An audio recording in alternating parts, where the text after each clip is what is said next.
Welcome to the Slop Farm. Enjoy the video. You'll begin by verifying compatibility.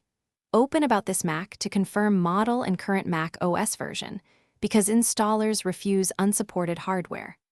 Once done, make a full backup with Time Machine or a clone. This prevents data loss if the update fails.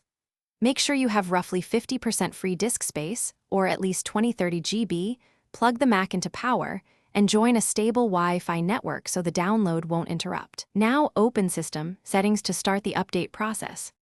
Next, go to System Settings, then General, then Software Update. Mac OS will search and show the available upgrade. Click Update or Upgrade Now and scan the release notes for known issues or firmware patches that affect peripherals. This explains why some apps need updates first. While the installer downloads, avoid heavy network use and prevent the Mac from sleeping. Once the download finishes, the installer will relaunch.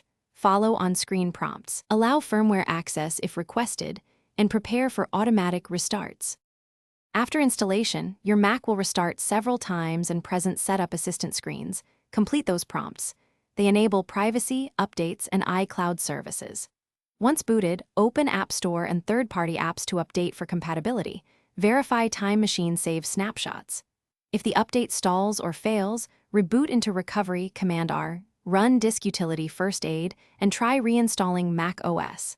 If problems persist, restore from your backup clone or Time Machine snapshot.